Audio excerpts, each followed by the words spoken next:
Boa noite a todas e todos, sejam bem-vindos para o nosso encontro de hoje, dia 19 de setembro de 2023.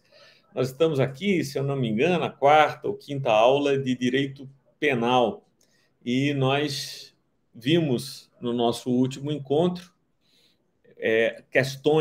resolvemos diversas questões, eu não lembro quantas, mas diversas questões. E nós chegamos até aqui, né?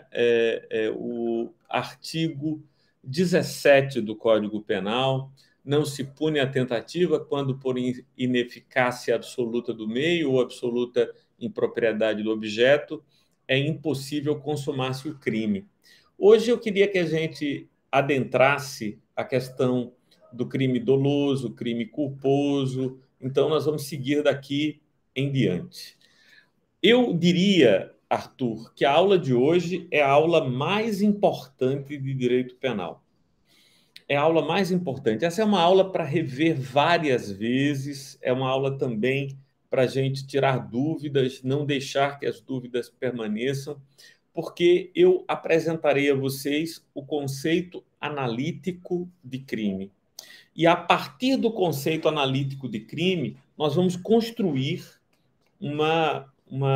um gráfico em que toda a teoria do crime estará contida, né? Então, é importante que eu vou mandar para vocês o gráfico que a gente vai construir aqui, que você compreenda passo a passo, que você possa tirar as dúvidas que eventualmente houver, né?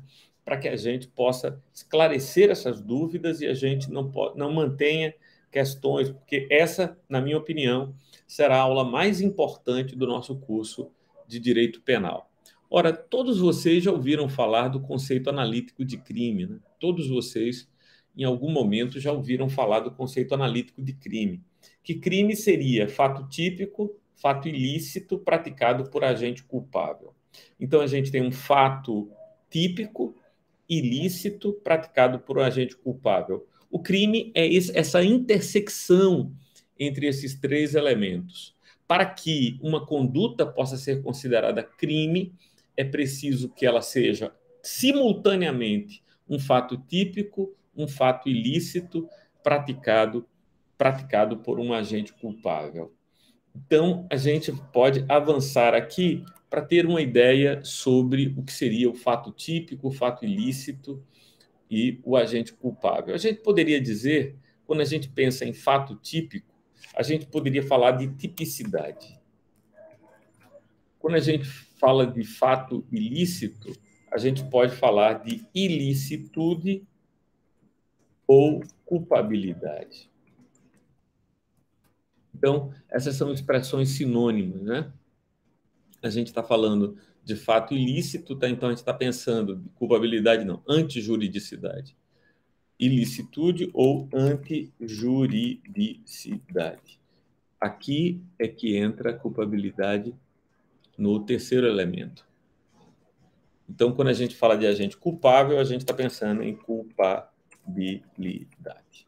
Então, esses três elementos têm que ficar na cabeça da gente, a gente vai tentar caminhar por eles, né? O que é o fato típico, o que é o fato ilícito, o que é que exclui a tipicidade, o que é que exclui esses elementos.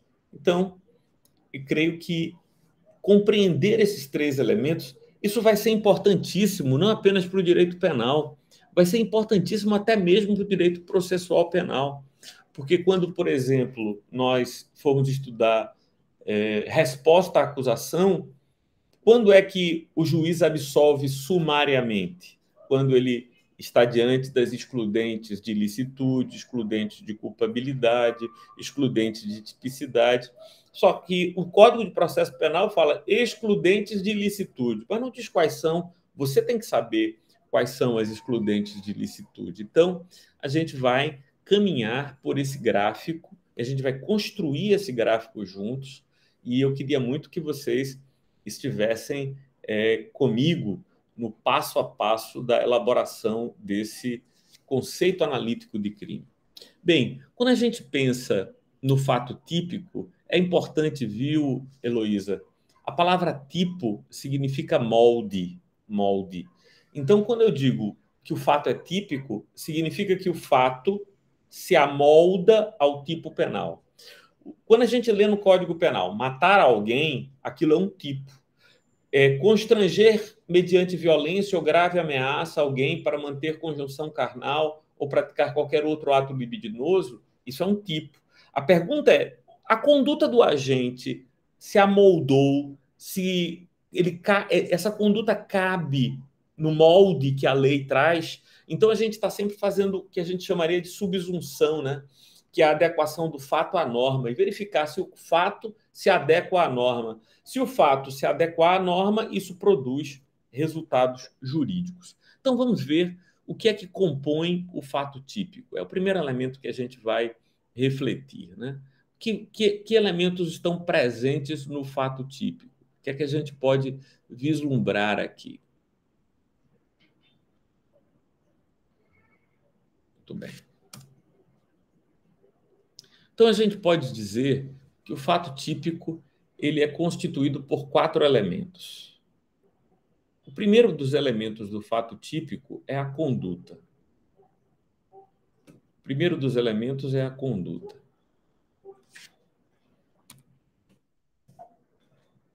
Então vamos vislumbrar a conduta.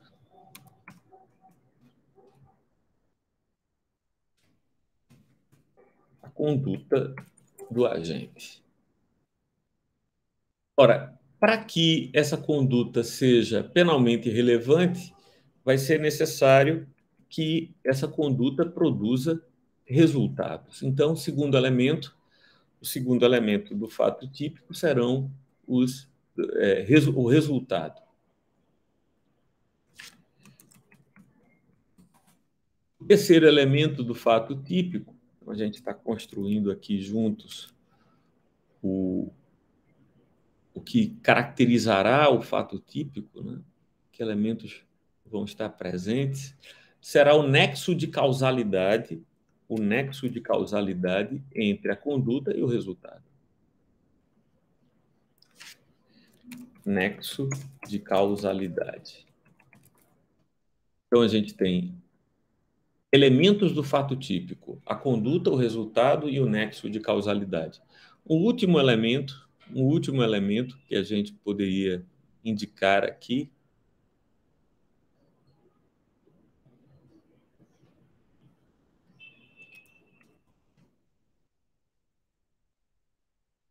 é a tipicidade propriamente dita. A tipicidade propriamente dita.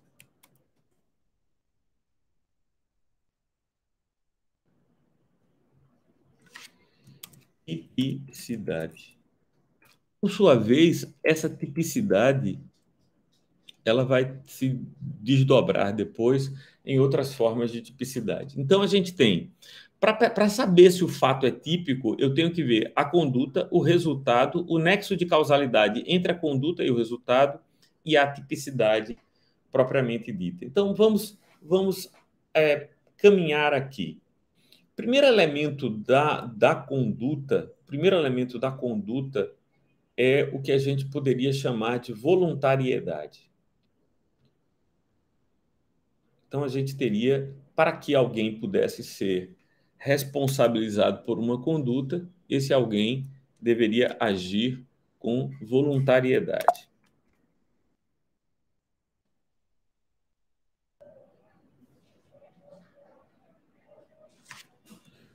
Voluntariedade. Então, esse é o primeiro elemento da conduta, voluntariedade. E o segundo elemento da conduta seria a consciência.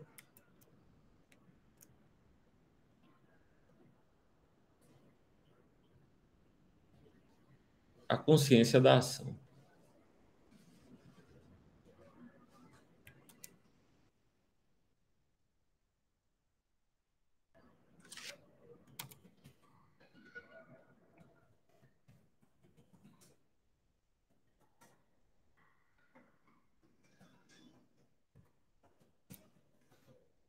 Então, vamos trabalhar um pouquinho esses elementos. Pessoal, vou mandar isso para vocês. Depois da aula, eu mando para vocês esse gráfico que a gente está está construindo. A voluntariedade. Vamos definir o que é voluntariedade, Caio.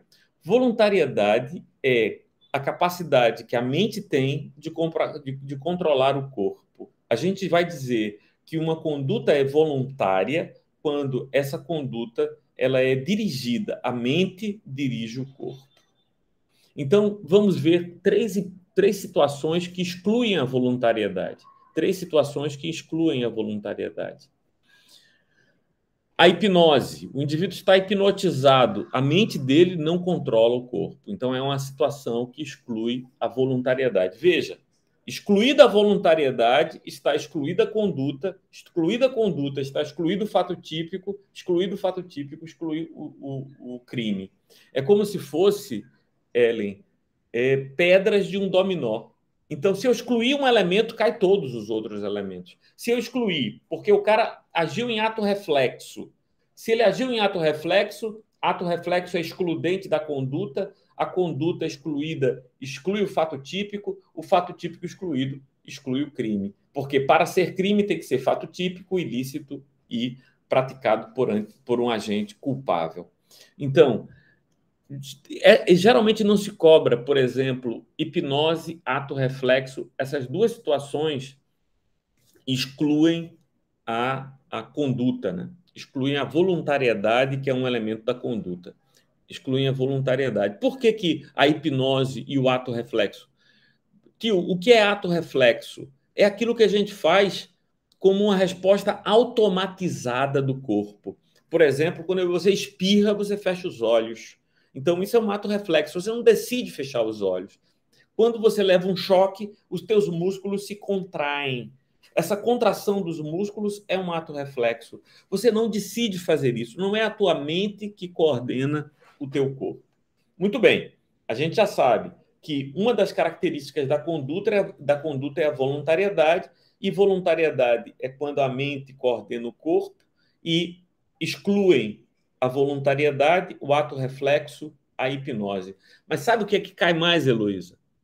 Como excludente da voluntariedade, a coação física irresistível. Coação física irresistível. Ora, eu defini, Egídio, que a voluntariedade será caracterizada pelo controle da mente sobre o corpo. Se uma pessoa pega a minha mão e, exercendo uma força maior do que a minha, faz com que eu desfira facadas na vítima, então veja, a minha mente não está controlando o meu corpo. Quem está controlando o meu corpo é a mente do coator. Então entenda o que é coação física irresistível. Coação física irresistível é quando o agente coator age sobre mim de tal maneira que a minha mente não controla mais meu corpo, mas meu corpo é obrigado a fazer alguma coisa. Então, isso é coação física irresistível. A coação física irresistível é excludente de voluntariedade, que, por sua vez, exclui a conduta, que, por sua vez, exclui o fato típico, que, por sua vez, exclui o crime. Entenderam o que é coação física irresistível? Dúvidas, meus amigos? Coação física irresistível é quando o agente, coator, exercendo sobre mim uma força maior do que eu posso resistir, né?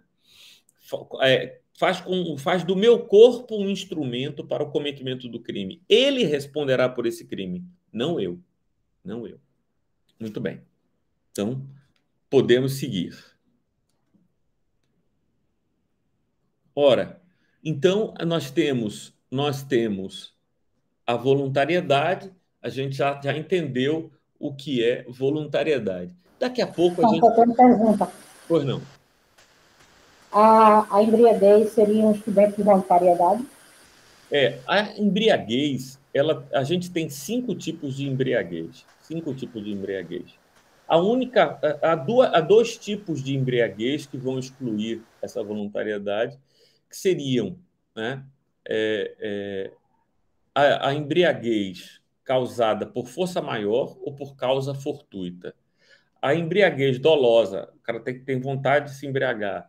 a embriaguez culposa, a embriaguez pré-ordenada, esses três tipos não excluem. Mas a embriaguez por força maior ou por causa fortuita estariam aí envolvidos, porque aí o agente já não tem consciência do que está fazendo. Legal, foi boa essa questão levantada por Ana Cláudia. Muito bem, meus amigos. Agora a gente pode voltar aqui para o nosso gráfico e ver a questão da consciência da ação.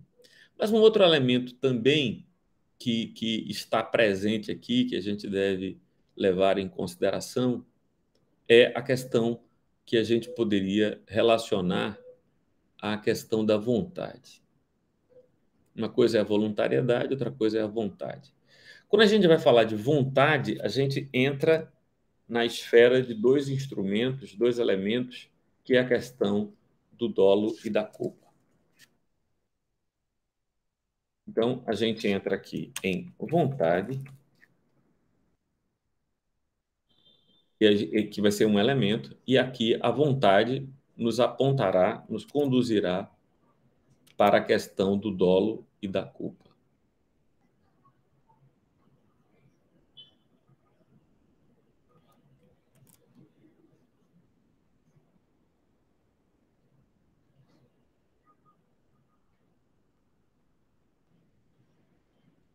E aí a gente tem muita coisa para falar sobre a questão do dolo e da culpa, né?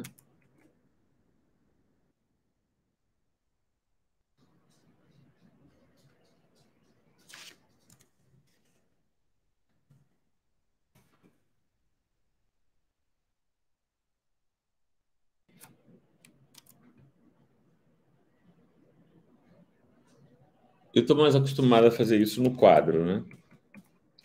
E aqui a gente vai apanhando para montar aqui, mas tudo bem. Muito bem, pessoal. Então a gente tem voluntariedade, voluntariedade tem situações que excluem a voluntariedade, o ato reflexo, a hipnose, a coação física irresistível e aquela situação da embriaguez por causa fortuita ou por força maior. Agora, o que seria uma atitude dolosa? O que é uma atitude dolosa? Ellen, a gente, quando pensa em dolo, a gente tem que pensar em dois elementos: a previsibilidade e a vontade. A previsibilidade e a vontade.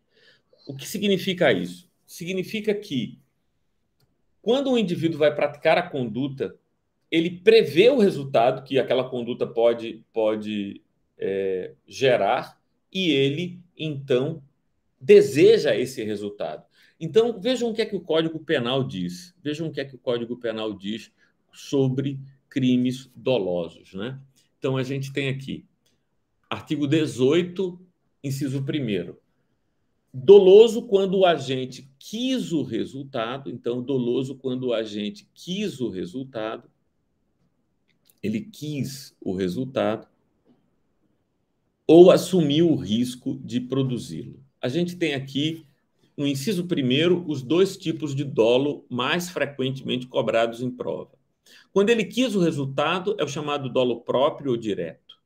Quando ele assumiu o risco de produzi-lo, é o dolo eventual. Então, a gente tem o dolo direto, o próprio, e o dolo eventual.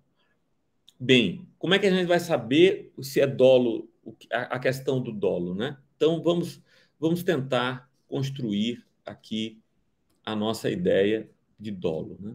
Vamos tentar construir aqui nossa ideia de dolo.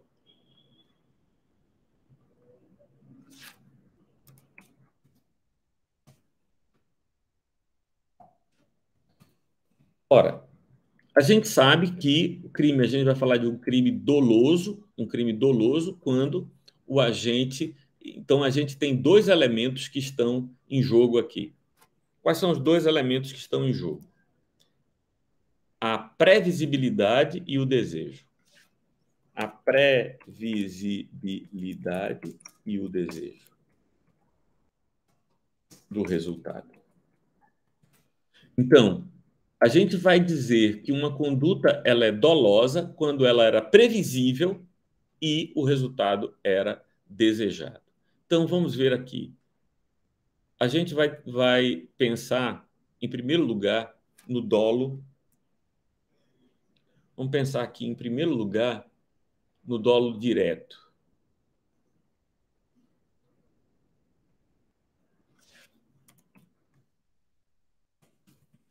Dolo direto ou dolo próprio? Esse dolo é quando o sujeito, o agente, ele previu que o resultado era possível e não apenas previu, ele desejou esse resultado. Então, o crime é propriamente doloso. Quando a gente vai ter um crime eventual, um dolo eventual, a gente vai ter o dolo eventual quando o indivíduo previa o resultado e este lhe era indiferente. O resultado, que era previsível, lhe era indiferente. Então, a gente tem o dolo direto e aqui o dolo eventual. Ele assumiu o risco de produzir o resultado. Dolo eventual. Vocês lembram não sei se vocês viram isso lá na faculdade, mas lembram da teoria do foda-se e do fudeu? Não? Não? Isso aí serve para diferenciar dolo eventual de culpa consciente, né? Dolo eventual de culpa consciente. Eu vou explicar quando a gente chegar lá, mas é o seguinte: o indivíduo que dá um disparo para cima, ele sabe que o projétil vai cair, não sabe? Não sabe que o projétil vai subir e em algum momento ele vai mudar de direção e vai cair. E esse projétil pode, eventualmente, atingir uma vítima. E aí ele diz, foda-se, me interessa. Me interessa. Eu sei que isso pode acontecer, mas para mim é indiferente o resultado provável. Veja, o fato de o projétil cair é uma possibilidade previsível, e não é que ele deseje diretamente, mas ele assume o risco, ao fazer o disparo para cima, ele assume o risco que esse resultado se realize. Então, a gente poderia falar aí de dolo eventual. Deu para entender o que é?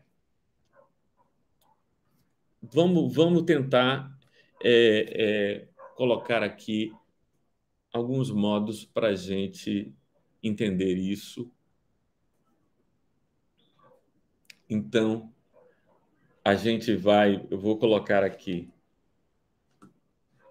uma imagem para a gente vislumbrar isso. A teoria do foda-se e do fudeu, né? É o seguinte: o dolo direto, o indivíduo prevê e quer. Ele prevê e quer. Ele prevê e quer.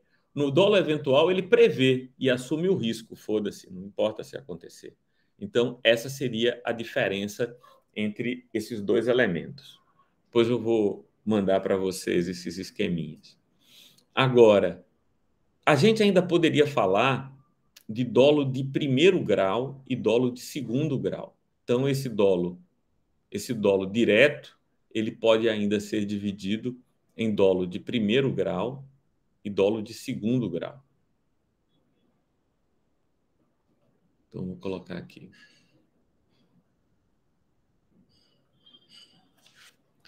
Primeiro grau. Vou aumentar aqui a letrinha.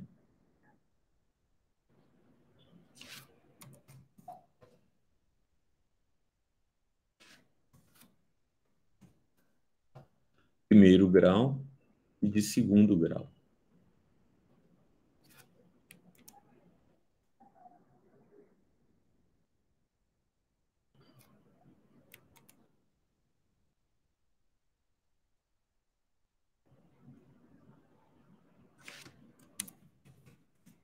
Para agora entender isso aqui, o que é que seria o dolo de primeiro grau e dolo de segundo grau? Veja, quando eu dou um tiro em uma vítima, eu vou atirar na vítima.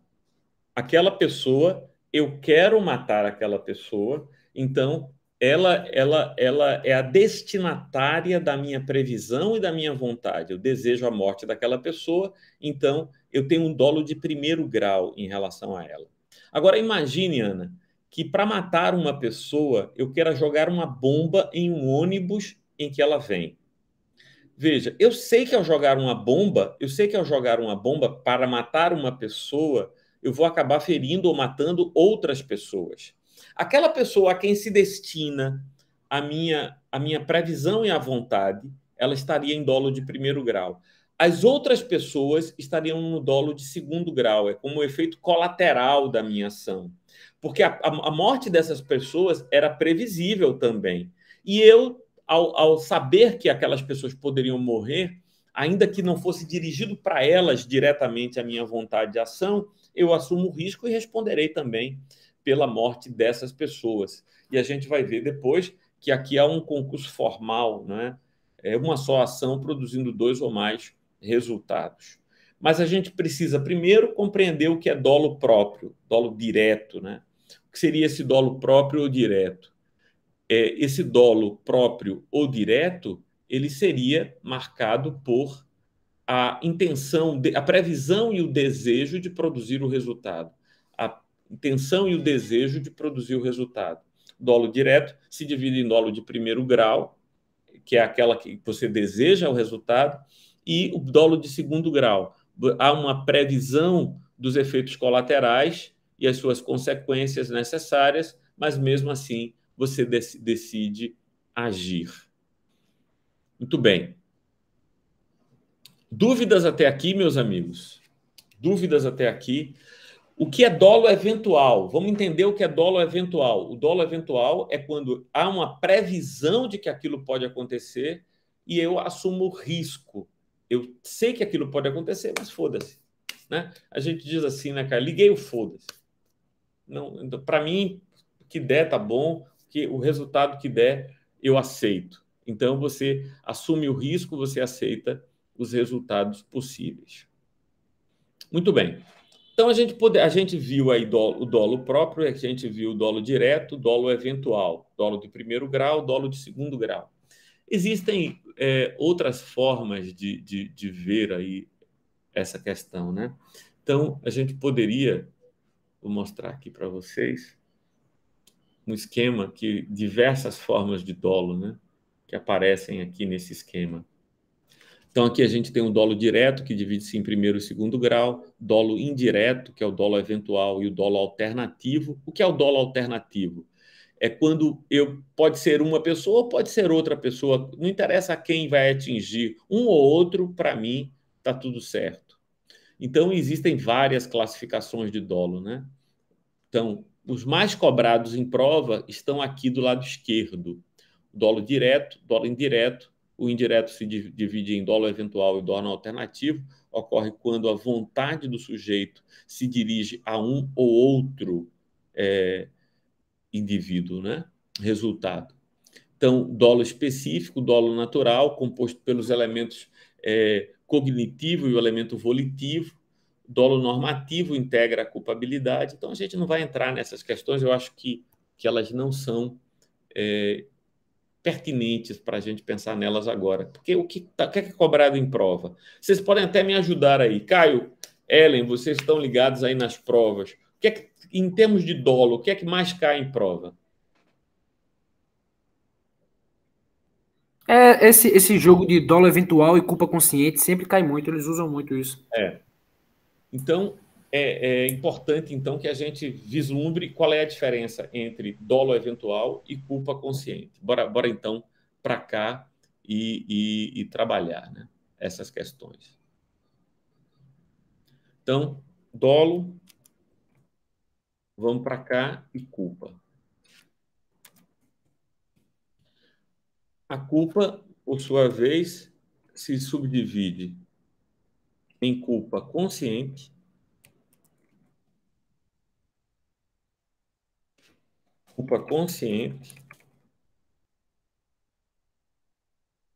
e culpa inconsciente.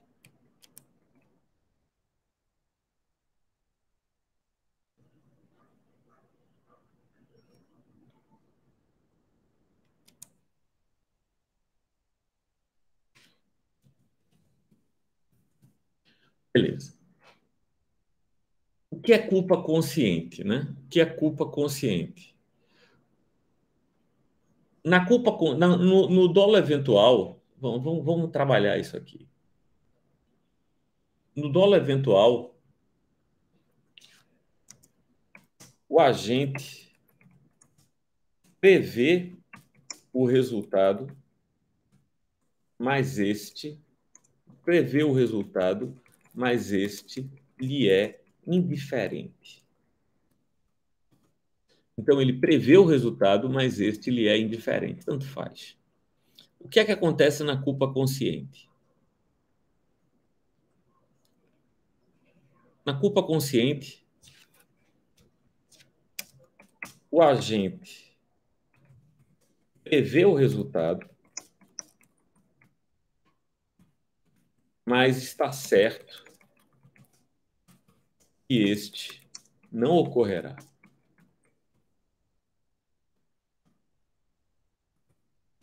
Qual é o exemplo da culpa consciente que todo professor repete em sala de aula? É o atirador de facas, né? O atirador de facas. O cara coloca a mulher lá dele como partner. E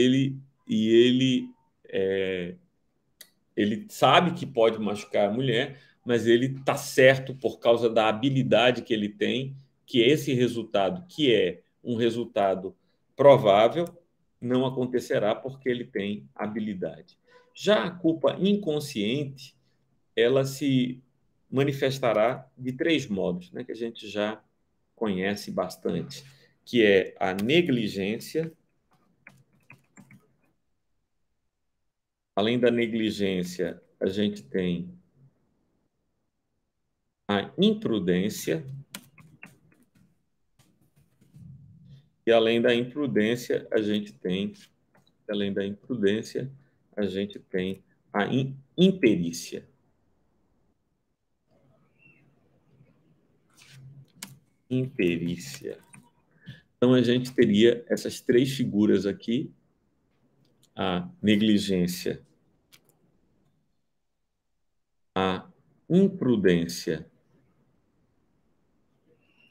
e a imperícia.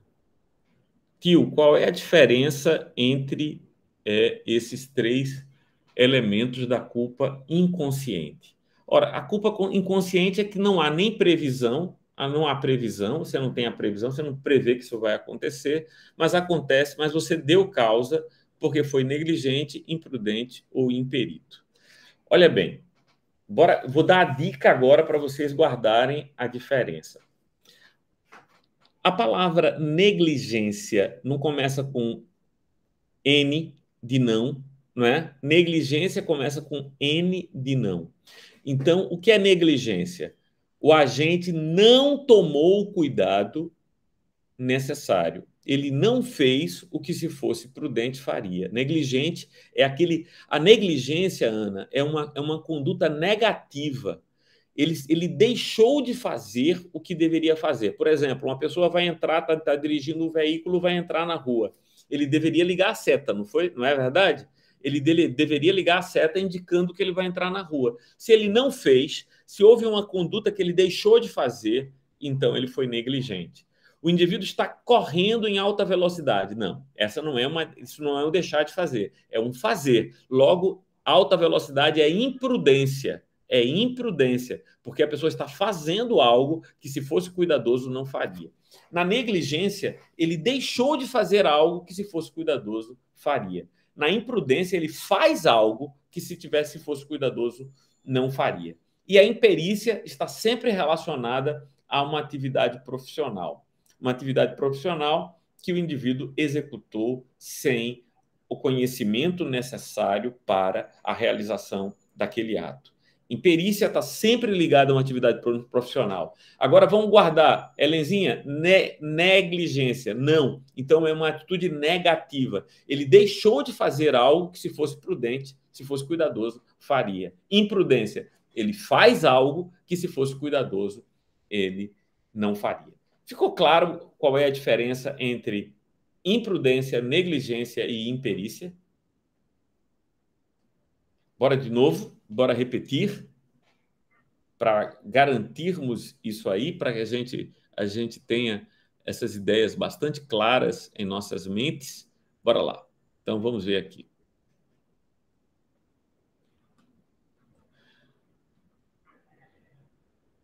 Então, o que é negligência?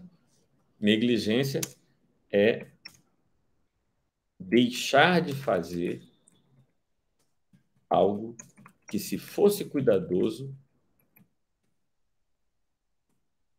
faria. Isso seria negligência. Deixar de fazer algo que, se fosse cuidadoso, faria. E o que seria imperícia? O que seria imprudência, né? O que seria imprudência? Imprudência é fazer algo que, se fosse cuidadoso, não faria. E imperícia seria a falta de habilidade,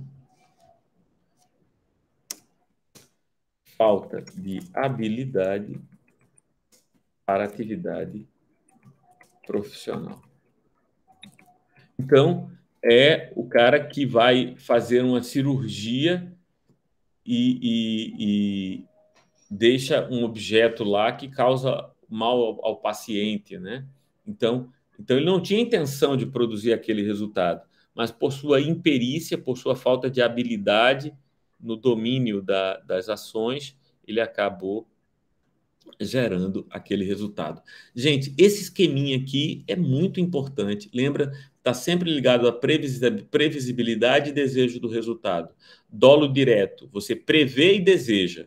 Dolo indireto, dolo direto, você prevê e deseja. No dolo eventual, você prevê e te é indiferente. Na culpa consciente, você não deseja, o agente prevê o resultado, mas está certo que este não ocorrerá. Ele não deseja esse resultado. Ele tem certeza de que, dada a sua habilidade, esse resultado não acontecerá. Na culpa inconsciente, ele também não prevê e ele também nem deseja, mas ele acaba causando o resultado por negligência, imprudência ou imperícia. Muito bem. Dúvidas, meus nobilíssimos e queridos sobrinhos e amigos? Dúvidas? Nenhuma. Cara, isso cai direto, né, Arthur? Cai direto, né? Cai muito, cai muito. Como dizem os professores, né? Isso não cai, isso despenca nas provas, né? Despenca nas provas. Quem é que pode me explicar a diferença entre dolo eventual e culpa consciente?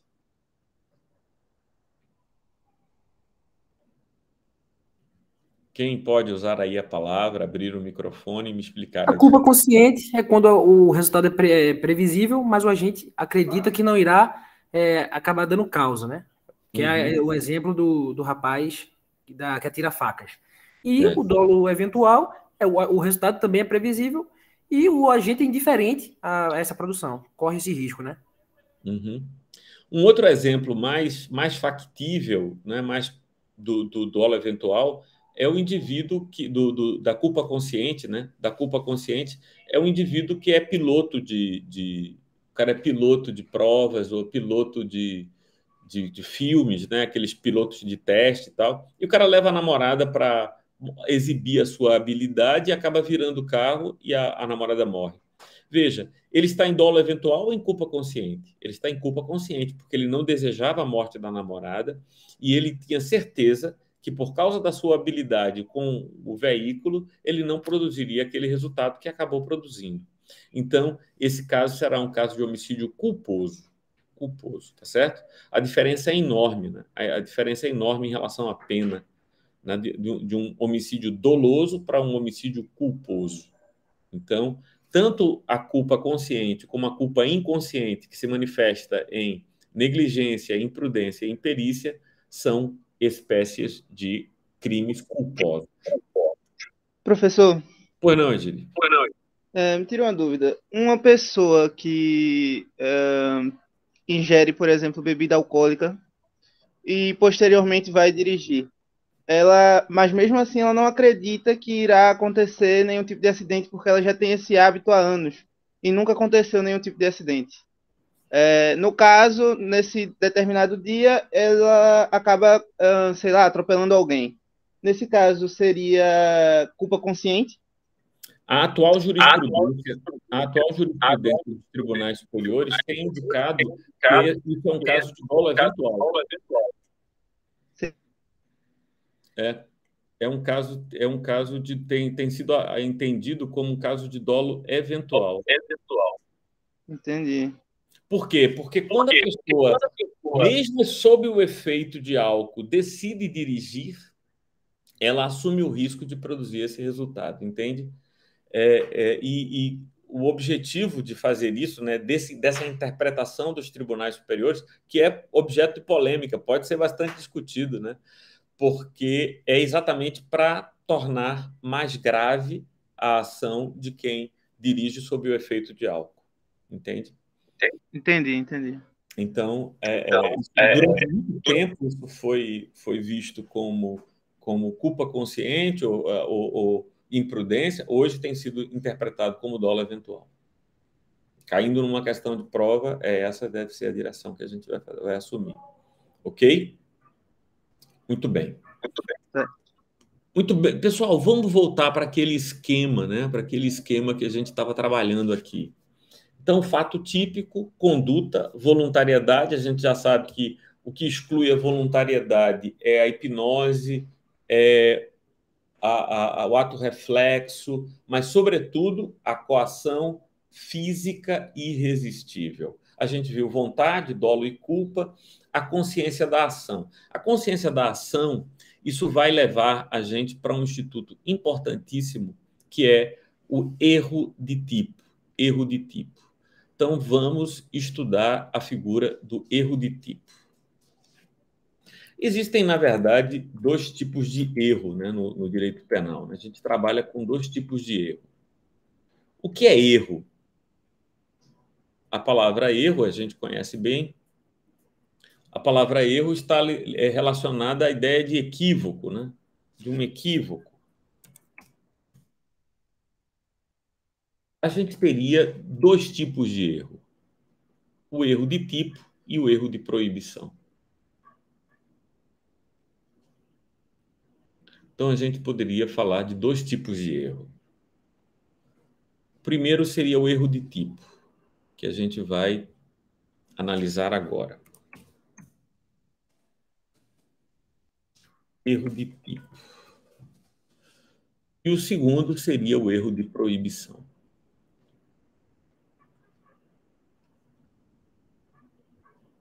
Erro de tipo, erro de proibição.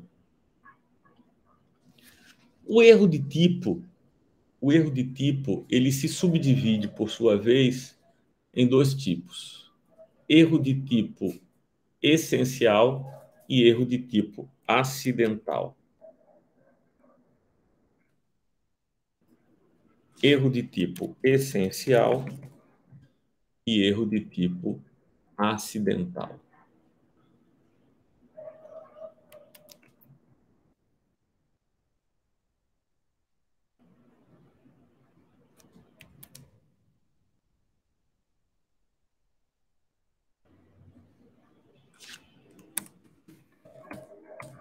Ok. Erro de tipo essencial, erro de tipo acidental.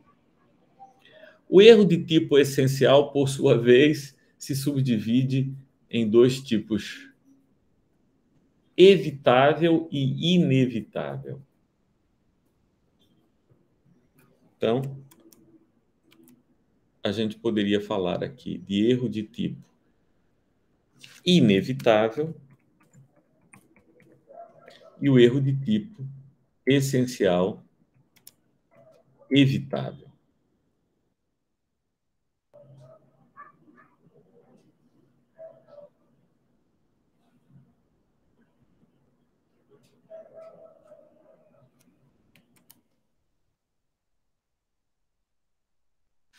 Evitável. Tio, qual é a diferença entre o erro de tipo? Que primeiro que é erro de tipo, né? Depois a gente vai dizer o que é cada uma dessas classificações.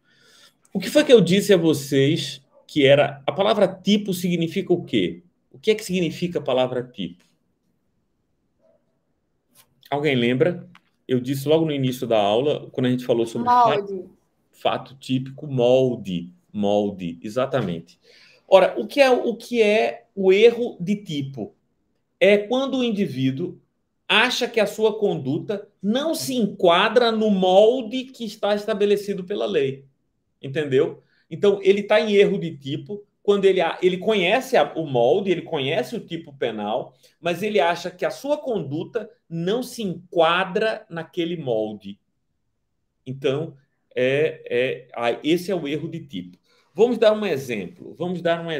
O indivíduo sabe que manter relações íntimas, manter relações sexuais com uma pessoa que tem menos de 14 anos, ou seja, tem 13 anos ou menos, é estupro de vulnerável. Ele sabe que isto é crime. E aí ele encontra uma moça ou um rapaz e, olhando para aquela pessoa, ela jamais imaginaria que aquela pessoa, que tem a aparência de uma pessoa maior de idade, né, que uma pessoa que teria no mínimo 18, 19 anos. Então, não é que ele não saiba que é proibido manter relações sexuais com uma pessoa menor de 14 anos. É que ele acha que aquela pessoa tem mais de 14 anos, tem no mínimo 18 anos. Isso porque, por exemplo, ele a conheceu numa boate cuja a frequência é exclusiva para pessoas maiores de 18 anos. Ora, se eu estou numa boate em que só pessoas maiores de 18 anos podem frequentar, é natural ou não que eu imagine que aquela pessoa que ali está tem mais de 18 anos? Sim ou não? Veja, ele conhece a norma, mas ele acredita que a conduta dele não se adequa à norma, não se encaixa na norma. Tem um exemplo que os professores costumam dar, Egídio, eu não acho muito legal, porque é tão absurdo esse exemplo, né? Eu prefiro esse exemplo de você imaginar que a outra pessoa tem mais de 14 anos, né? Tem 14 anos ou mais, porque o estupro de vulnerável tem que ter 13 anos, né? Menor de 14 anos. 14 anos já é uma pessoa que tem possibilidade de decidir sobre sua vida sexual. Muito bem. Mas tem um exemplo que os professores costumam dar, que é o cara que está andando na floresta, caçando e tal, e aí ele vê o arbusto se mexer. E aí ele supõe que é um animal que ele está caçando, é um javali, ele está caçando javali. Ele acha que é um javali e atira. Na verdade, era uma pessoa que estava se escondendo atrás do arbusto. Então, ele estava em erro de tipo, porque ele supunha estar atirando num javali, quando, na verdade, ele estava praticando a conduta tipificada pelo artigo 121, matar alguém. Ele não supõe que estaria atirando para matar alguém. Então, a diferença entre erro de tipo, Ana, e erro de proibição é que no erro de tipo, eu conheço a norma, mas acho que a minha conduta não se adequa à norma. No erro de proibição, eu ignoro a norma, eu não conheço a norma. Então, porque eu não conheço a norma, eu ajo naturalmente. E porque eu não sabia que era proibido. Erro de proibição. A gente pode guardar assim, né, Heloísa? Erro de proibição é esquecer que é proibido. É não saber que é proibido. Nem esquecer. É não saber que é proibido. E erro de tipo. E eu tenho essa história, viu? Não sei se vai ajudar, né? Mas quando eu dou essa aula na faculdade, eu digo assim, o cara chegou na boate e viu aquela morena, aquele tipão de morena, uma morena alta, de olhos verdes. Ele ficou impressionado com o tipão da morena. E aí começou a conversar com ela, sai com ela, e aí depois ela lhe diz, né, depois de uma noite caliente de amores, ela lhe diz: nos meus 13 anos de vida, nunca tive uma pessoa como você. Aí ele bota a mão na cabeça. Ou seja, mas aí eu uso essa expressão, viu, Luísa? Tipão, o tipão da morena, o tipão do moreno, é exatamente para lembrar que tipão é erro de tipo, né? Erro de tipo, ou seja, eu sei que é proibido, mas eu acredito que a minha conduta não incidirá na realização daquele tipo penal. Dúvidas sobre erro de tipo essencial? Veja, O erro de tipo essencial se divide em dois tipos: o erro de tipo essencial evitável e o erro de tipo essencial inevitável. Foi isso que eu disse aqui, né? O erro de tipo essencial se subdivide em erro de tipo evitável e erro de tipo inevitável. Ora, se o erro é inevitável, ele exclui dolo e culpa. Exclui dolo e culpa. O indivíduo estava naquela boate onde só pessoas de maiores de 18 anos poderiam entrar. A pessoa com quem ele ficou parecia ter mais de 18 anos, estava ali, só pessoas maiores de 18 anos poderiam entrar. Então, eu diria que é um erro de tipo essencial inevitável, significa que qualquer pessoa na situação dele também imaginaria que aquela pessoa tem mais de 18 anos. Agora, se ela estava numa ladeira de Olinda durante o carnaval, ali teria ter pessoas de 12, de 13, de 14. Aí seria um erro de tipo evitável. Exclui o dolo, mas permite a punição por culpa. Se existir, obviamente, o tipo penal culposo, né? É o caso, por exemplo, do cara que atirou, que o cara atirou achando que era um javali. Ora, existe homicídio culposo. Estupro não existe estupro culposo, só existe estupro doloso. Então, se a pessoa supunha ser que a pessoa era maior de 18 anos, maior de 14 anos, e não era, então exclui o dolo e automaticamente, se não existe a modalidade culposa, então ele não vai ser punido. Agora, existem crimes que admitem a forma culposa, que é o caso do homicídio. Então, se ele atirou e deveria ter mais cuidado, deveria ter verificado, porque aquela é uma região por onde passam muitas pessoas e ele acabou matando uma pessoa, então, como ele não tinha intenção de matar ninguém, então o erro de tipo essencial evitável exclui o dolo, mas permite a punição por culpa. Ficou claro isso ou não? Muito bem. Dúvidas, minhas amigas e meus amigos? Dúvidas? Não? Então, vamos seguir adiante. Ok. Agora falemos sobre o erro de tipo acidental. O erro de tipo acidental tem várias formas de erro de tipo acidental, né? Eu vou relacionar aqui as mais importantes. Erro de tipo acidental. Vamos aqui ver as mais importantes formas de erro de tipo acidental. Vou elencá-las aqui. Então, nós teríamos erro sobre a pessoa, erro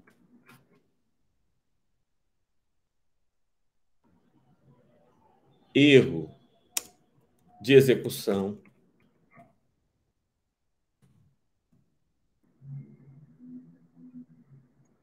erro sobre o objeto,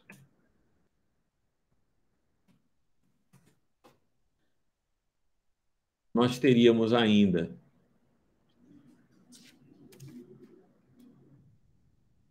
aberratio ictus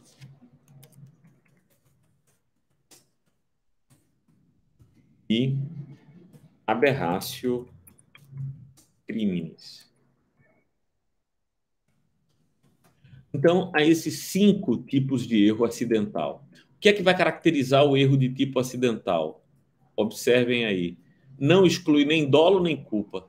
Não exclui nem dolo nem culpa. Não exclui nem dolo nem culpa. Ou seja, continua sendo crime do mesmo jeito. Não exclui nem dolo nem culpa.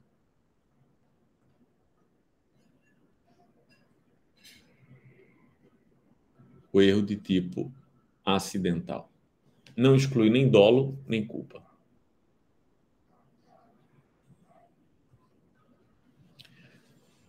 Vamos lá. Arthur, o que mais cai nesse erro de tipo acidental, sabe qual é?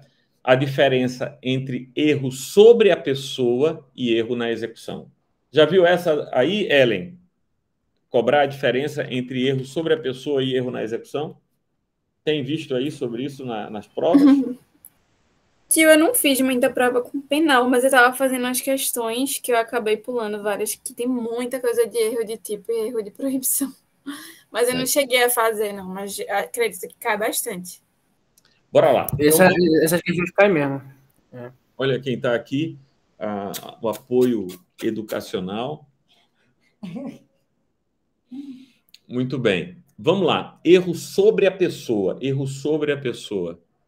Olha, como o próprio nome está dizendo, Heloísa, eu estou enganado em relação à identidade da vítima. Eu estou enganado em relação à identidade da vítima. Então, vamos lá. O indivíduo está querendo matar o pai, está querendo matar o próprio pai. E ele sabe que todo dia, depois do almoço, o pai se deita numa rede ali na varanda da casa. Aí ele chega em casa e tal, vê lá alguém deitado na hora do almoço, na rede, ele vai lá e atira naquela pessoa. Ele imagina que é o pai dele, mas na verdade era o jardineiro que aproveitou que o dono da casa foi no centro da cidade para tirar um cochilo na rede justamente naquele dia. Então, no erro sobre a pessoa, atenção, no erro sobre a pessoa, o equívoco é em relação à identidade da vítima. Ele supõe ser outra pessoa. Então, é um erro na identidade, diz respeito à identidade da vítima. Já no erro da execução, eu não estou enganado quanto à identidade. Eu sei quem é quem, mas eu utilizando o meio de execução, imagine o disparo, eu vou fazer um tiro e eu sou ruim de pontaria, ao invés de acertar João, eu acerto Pedro. Eu não queria matar Pedro, eu queria matar João, mas eu atirei em João, mas acertei Pedro. O erro aqui não é que eu acho que Pedro é João ou que João é Pedro, é um erro na execução do meio que eu escolhi para atingir o meu objetivo. Então, vamos lembrar. Erro sobre a pessoa, o equívoco é enquanto à identidade da vítima. Erro na execução, eu sei quem é quem, mas na utilização do meio que eu escolhi para realizar a conduta, eu cometo o equívoco. Compreenderam? Agora, olha o detalhe, e aí é importante, Arthur, porque em ambos os casos, olha que coisa grande que o direito penal faz aqui. Em ambos os casos, eu responderei como se eu tivesse atingido a pessoa pretendida. Veja o império do dolo, Arthur. Veja a teoria finalista do direito, o império do dolo. Ou seja, o que importa é a tua intenção. Qual é a tua intenção? Era matar teu pai? Ah, você matou o jardineiro. Você vai responder com, inclusive, a incidência da agravante de ter matado o ascendente. Teu pai estava no mercado, ele voltou e não tinha nada a ver, não importa se ele foi atingido ou não. Você responde como se tivesse atingido a pessoa pretendida, com todas as características que daquela pessoa, sendo ascendente, se for mulher gestante, se você queria aquilo, o que importa é o que você queria. Muito embora você tenha alcançado um resultado diferente, o que vai importar para o direito é aquilo que você queria. Vamos dar uma olhada no Código Penal sobre isso, né? Vejam, vamos dar uma olhada aqui. Erro sobre elemento do tipo. O erro sobre o elemento constitutivo do tipo legal de crime exclui o dolo, mas permite a punição por crime culposo, se previsto em lei, né? A gente já viu isso. Erro sobre a pessoa, parágrafo 3º do artigo 20. O erro quanto à pessoa contra a qual o crime é praticado não isenta de pena, mas se consideram, neste caso, as condições ou qualidades da vítima, senão a das pessoas contra quem o agente queria praticar o crime. O texto diz, neste caso, as condições ou qualidades da vítima, senão, não se consideram, ele diz assim, não se consideram, neste caso, as condições e qualidades da vítima, senão as da pessoa contra quem o agente queria praticar o crime. Deu para entender? Então, na hora de punir, eu vou punir como se ele tivesse matado a pessoa a quem ele pretendia agir. Tanto no erro sobre a pessoa, quanto no erro na execução. Porque o dolo dele estava dirigido para uma determinada pessoa. Deu para compreender isso? Tio, onde é que está previsto o erro na execução? O erro na execução está previsto no Código Penal, no artigo 73. Então, vamos dar uma olhada lá no artigo 73. Erro na execução. Quando, por acidente ou erro no uso dos meios de execução, o agente, ao invés de atingir a pessoa que pretendia ofender, atinge pessoa diversa, responde como se tivesse praticado o crime contra a pessoa que ele queria atingir, né? Atendendo-se ao disposto do parágrafo 3º do artigo 20. No caso de ser também atingida a pessoa que o agente pretendia ofender, aplica-se o artigo 70, que é concurso formal, uma só ação, produzindo 2 ou mais crimes. Então, nós vimos os 2 primeiros tipos de erro acidental: erro sobre a pessoa e erro na execução. Dúvidas? Isso não é fácil não, hein, gente? Isso aí não é fácil não, tem que entender direito. Se não entender, a gente embola depois. Vamos lá? Façam perguntas, apresentem suas angústias. Erro sobre a pessoa e erro na execução. Bom, a gente pode... Vai lá, Egídio. Eu gostaria de falar sobre erro na execução, no caso. Como?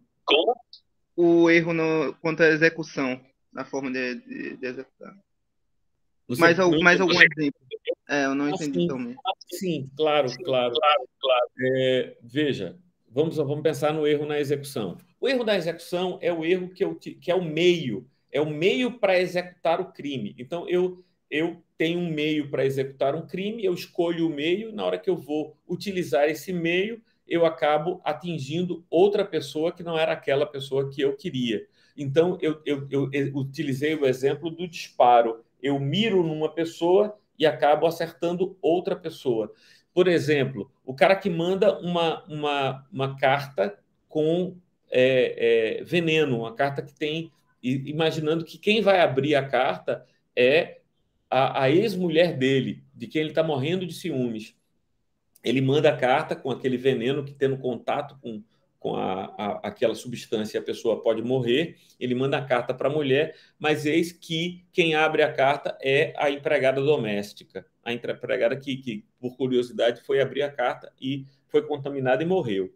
A pessoa responde, se o ex-marido, por ciúme, ele responderá segundo a Lei Maria da Penha, porque, muito embora a empregada que tenha morrido, ele responde como se tivesse matado aquela ex-mulher por causa de ciúmes e tal. Então, as considerações pessoais, as características pessoais da vítima não serão a vítima que morreu, mas a vítima que ele pretendia atingir. Erro na execução, eu não tenho dúvida quanto à identidade do agente, mas o meio que eu escolhi não atingiu o agente que eu pretendia, e sim outra pessoa. No erro sobre a pessoa, o equívoco é quanto à identidade. Então, eu estou no baile de máscara, supondo que a pessoa é aquela, quando na verdade é uma outra pessoa, e eu ajo. A minha execução foi perfeita. Eu dei uma facada e atingi a vítima que eu pretendia. Só que eu imaginava ser a outra pessoa e não aquela que eu atingi. Entendeu agora, Egídio? Perfeito, entendi sim. Então, erro na execução é o meio que eu apliquei para atingir o resultado que acabou atingindo outra pessoa, porque eu ao executar, não fui suficientemente talentoso no exercício da execução. No erro sobre a pessoa, o equívoco é quanto à identidade da vítima. Eu suponho ser outra pessoa. Outro tipo que ocorre também é o erro sobre objeto. Erro sobre o objeto. Erro sobre o objeto. O que é o erro sobre o objeto? Eu imagino que é um colar de pérolas, então eu vou furtar um colar de pérolas, quando na verdade é uma bijuteria. É uma bijuteria de pouco valor. Então, se eu furtei uma bijuteria, isso aqui é pau, viu, Heloísa? Isso aqui é lasca. Eu furtei uma bijuteria de pouco valor e eu queria furtar um colar de pérolas. Se essa bijuteria incidir sobre ela o princípio da insignificância, então eu vou aqui afastar a tipicidade material. Agora, olha o detalhe, Arthur. Se eu pretendendo furtar uma bijuteria que custa R$10, que valeria R$10, acabei furtando um colar de pérolas, mas eu não tinha a intenção de furtar o colar de pérolas, eu tinha a intenção de furtar a bijuteria, eu responderei como se eu tivesse furtado a bijuteria. Pô, Arthur, mas a gente não diz que o que importa é a intenção? Exatamente, o que importa é a intenção. Mas como o erro sobre o objeto não está previsto em lei, a interpretação, erro sobre a pessoa está previsto em lei. Então, o que vai valer é quem você tinha a intenção. Mas no erro sobre o objeto, isso é uma pegadinha, viu, Arthur? De lascar. A pegadinha de lascar é a seguinte: qual é a interpretação mais favorável ao réu? É essa que eu vou dar. Se ele tinha a intenção de furtar a bijuteria, então vai incidir o princípio da insignificância. Se ele tinha a intenção de furtar o colar de pérola, mas furtou a bijuteria, vai incidir o erro, o princípio da insignificância. Deu para entender essa? Essa é bem complicada. Ana, pegou essa aí ou não? Erro sobre o objeto não está previsto em lei. Erro sobre a pessoa está previsto em lei, a gente viu, está lá é o caput do artigo 20 do Código Penal. E aí, dúvidas? Arthur, sacou a questão do erro sobre o objeto? Já tinha ouvido falar sobre isso, Arthur? Sim. Esses tipos de erro aí são muito cobrados mesmo. Todos eles. Então, Não é? o cara acaba vendo todos mesmo. Ok. Agora vamos falar do aberrácio. A palavra aberrácio é um transbordamento. A palavra aberrácio é algo que transbordou. A gente tem dois tipos de aberrácio: aberrácio ictus e aberrácio criminis. Qual é a diferença entre aberrácio ictus e aberrácio criminis? Quando o transbordamento se dá dentro do mesmo tipo penal, eu tenho aberrácio ictus. Quando o transbordamento leva para outro tipo penal, eu tenho aberrácio criminis. Tio, dê um exemplo? Você pode dar um exemplo? Claro. Eu quero matar uma pessoa, dou um tiro nela, atinjo a pessoa que eu pretendia e atinjo uma outra pessoa, produzindo a morte das duas. Ora, o dolo era de homicídio e eu pratiquei o homicídio, mas eu não tinha a intenção de matar a segunda pessoa. Então eu tenho um exemplo, olha essa expressão, viu? Para guardar aí, Helenzinha, préter-dolo. Ou seja, eu tenho dolo no antecedente e culpa no consequente. Préter-dolo, ou seja, a minha ação foi além. A palavra préter, em latim, escreve P-R-A-E-T-R, praeter, mas hoje em provas as pessoas já colocam préter com P-R-E-T-E-R, préter. A forma latina tem sido esquecida. Não é? Préter significa além. Préter-dolo é além do dolo. Préter-dolo é além do dolo. Então, se eu queria matar uma pessoa, mas sem que eu quisesse, sem que eu tivesse esse desejo, o projétil transfixou a vítima e atingiu a outra pessoa, então eu vou responder pelo homicídio de uma em concurso formal nas regras do artigo 70 do Código Penal. Né? A outra vai exasperar a pena. A morte da outra ou a lesão corporal da outra vai exasperar a pena. Então, eu vou responder nos moldes do concurso formal. Então, é aberrácio ictus, I-C-T-U-S, ictus, que é o transbordamento da ação. Mas eu estou dentro do mesmo tipo penal. Agora, vamos dar um exemplo de aberrácio criminis. Eu vou sair do tipo penal. Então, eu tenho a intenção de quebrar a janela da casa de uma pessoa. Eu tenho a intenção de quebrar a janela da casa da pessoa. Jogo uma pedra. Então, o dolo é de dano. Desejo, a vontade do agente é praticar o crime de dano. Ele quebra a janela e os vidros machucam uma pessoa que estava dentro de casa, gerando lesão corporal. Então, eu tenho mais uma vez o caso do préter-dolo, dolo de dano, então, dolo no antecedente e culpa no consequente. Préter-dolo é dolo no antecedente e culpa no consequente. Então, eu vou responder por dano consumado e lesão corporal culposa, porque eu não tinha intenção de fazer a lesão corporal, mas mesmo assim pratiquei. E a lesão corporal admite a forma culposa. então eu vou responder pelos 2 crimes. Veja, enquanto no aberratio ictus eu respondo por um crime apenas e a pena aumentada por exasperação, no aberratio criminis eu vou responder pelos 2 crimes, né, se foram consumados, né, o crime de dano e o crime de lesão corporal. Os dois crimes, então, eu vou responder. Então, responde pelo crime mais grave e aí exaspera a pena, porque é uma só ação praticando 2 ou mais crimes. Tá claro ou não? Então, a gente viu aqui, caramba, a gente viu todos esses tipos aqui de erros de tipo acidental. Olha o detalhe sobre o erro de tipo acidental. Não exclui nem o dolo, nem a culpa. Nem exclui nem o dolo, então tudo isso aqui gerará uma condenação. Erro sobre a pessoa é o equívoco quanto à identidade. Erro de execução é o equívoco no uso do meio. Erro sobre o objeto. Penso que é um objeto, acaba pegando outro objeto. Aberratio ictus. Eu estou... a minha ação foi além do que eu pretendia, mas manteve-se dentro do mesmo tipo penal. Aberratio criminis. Eu deixo o tipo penal e vou para um outro tipo penal. Dúvidas aqui, meus amigos? Viram lá? Como Arthur disse, esse é o tipo de coisa que despenca em prova. Despenca, não cai não, despenca em prova. Então, a gente tem que saber esses detalhes aí, ouvir, reouvir. Até você diferenciar o aberratio ictus no erro na execução também, né? Às vezes a pessoa acaba caindo, tropeçando nisso aí. Pois é. Como é que a gente vai fazer a diferença entre aberratio ictus e erro na execução? Na aberratio ictus, a execução deu certo. Eu atingi aquilo que eu pretendia atingir. Só que eu fui além, fui préter, né? Fui além do que eu queria realizar.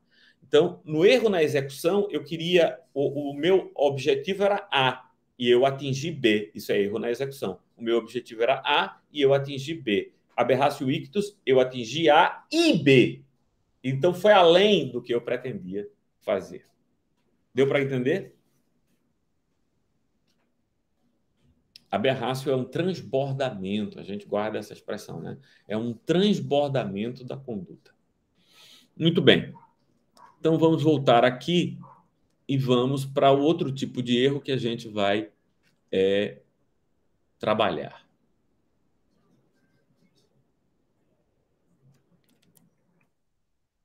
É o erro de proibição. A gente já sacou o que é erro de proibição, né? A gente já tem uma ideia do que seria esse erro de proibição. A gente já tem uma ideia. Erro de proibição. O erro de proibição, ele também pode ser dividido em 2 tipos. Erro de proibição excusável e erro de proibição inexcusável. Poderia utilizar a mesma expressão aqui, evitável ou inevitável, mas aí a doutrina utiliza outra forma de expressão. Bora ver aqui.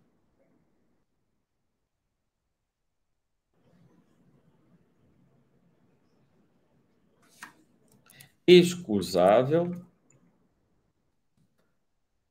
e inexcusável. A palavra excusa é perdão, né? Inexcusável.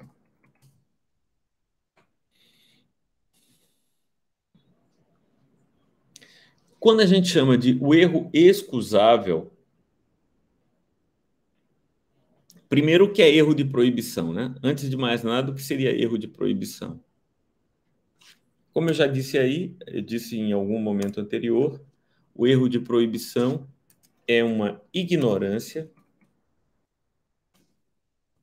quanto à existência da proibição.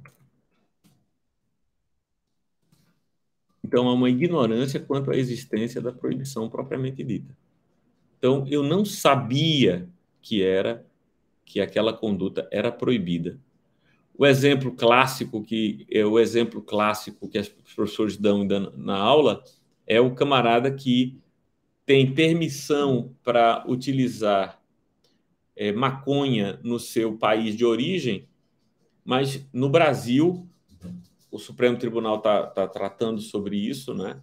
No Brasil, portar maconha para consumo pessoal é crime. Então, ele não imaginava, e ninguém lê o Código Penal de um país para poder visitá-lo, né? Ninguém lê o Código Penal de um país para poder visitá-lo. Então, nesse caso, é excusável. Então, se a gente tem o erro de proibição é excusável, então isso exclui a culpabilidade. Exclui a culpabilidade, porque afasta a potencial consciência da ilicitude. Enquanto se é inexcusável, ou seja, se não é digno de perdão, porque a pessoa deveria saber, vai reduzir a pena, né? Atenua a pena. Atenua a pena. Vai ser uma atenuante da pena. Depois a gente vai ver o que o que seria isso, né? O que seria a atenuação da pena quando a gente chegar lá. Hoje a Ana me perguntou quando é que a gente vai chegar a processo penal. Eu disse, Ana, vai demorar, viu? Porque tem tanta coisa de direito penal ainda para a gente ver que para processo penal vai demorar. Esse tema aqui, gente, erro de tipo e erro de proibição. Veja, no erro de tipo, eu sei que é proibido, mas acho que o que eu estou fazendo não se adequa no molde do tipo penal. No erro de proibição, eu não sabia que era proibido. Há uma ignorância quanto à existência da proibição, né? Então, ele não tem consciência que a conduta é proibida. Então, aqui, é excusável, o erro de proibição excusável exclui a culpabilidade. Se exclui a culpabilidade, exclui o crime, né? Porque a gente sabe que, para que uma conduta seja considerada crime, ela tem que ser fato típico, ilícito e culpável. Se excluiu esse terceiro elemento do crime, excluiu a culpabilidade, excluiu o crime como um todo. Ok? Então, gente, e aí, pessoal? Como é que nós estamos em relação ao erro? Dúvidas em relação ao erro? Façam perguntas. Caio, Renato chegou por aí, não? Chegou não. Chegou Esperando não. ele aqui. Beleza. Se ele chegar, diga a ele que ele está convidado a fazer suas considerações, como costuma fazer, né? Então, vamos lá. Então, vamos voltar a esse quadro aqui inicial. A gente estava discutindo, né? Fato típico, fato ilícito praticado por agente culpável. Então, observe, meus amigos, observem o que eu vou dizer agora. Observem o que eu vou dizer agora. Todo fato típico é ilícito. Todo fato típico é ilícito. Todo fato típico é ilícito, exceto, aí é que entra o negócio, né? Exceto se a conduta for praticada em 4 situações, que a gente vai chamar de excludentes. A gente vai chamar de excludentes de ilicitude.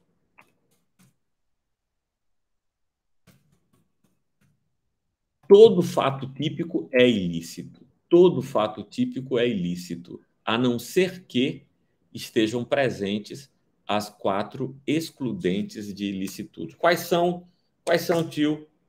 Estado de necessidade, legítima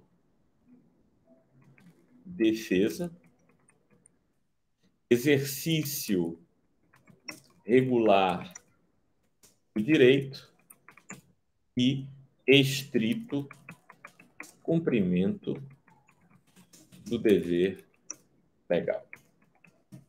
Essas 4 hipóteses são as 4 excludentes de ilicitude previstas no artigo 23 do Código Penal. Então, a gente tem 4 excludentes de ilicitude previstas no artigo 23 do Código Penal.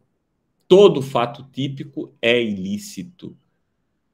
Todo fato típico é ilícito, exceto se o agente estiver em estado de necessidade, legítima defesa, exercício regular do direito, estrito cumprimento do dever legal. Bora dar uma olhada no Código Penal e ver o que significam cada uma dessas expressões. Primeiro, a gente começa lendo o artigo 23 do Código Penal.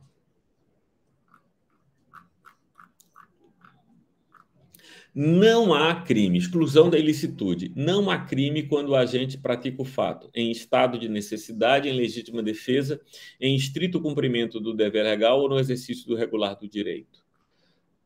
Parágrafo único. O agente, em qualquer das hipóteses deste artigo, responderá pelo excesso doloso ou culposo, né? Excesso punível. O que é estado de necessidade? Artigo 24.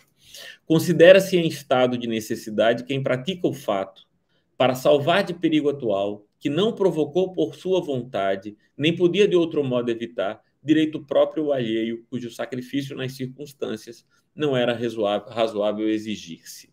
Estado de necessidade, gente, olha aqui, ó, é perigo. Perigo atual. Essa é a expressão-chave.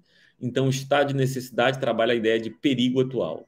Considera-se em estado de necessidade quem pratica o fato para salvar de perigo atual, que não provocou por sua vontade, nem de outro modo podia evitar, direito próprio ou alheio. Então, a pessoa viola o direito próprio ou alheio, cujo sacrifício nas circunstâncias não era razoável exigir-se.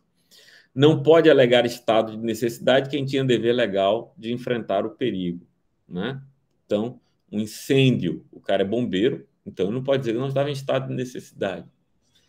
Embora seja razoável exigir o sacrifício do direito ameaçado, a pena poderá ser reduzida de 1 a 2 terços, né? Então, o cara não era razoável que ele sacrificasse a vida do outro, mas se ele acreditava, né? Se ele estava ali supondo que havia um perigo atual grave e ele agiu, então pode ser diminuída a pena, causa de diminuição da pena.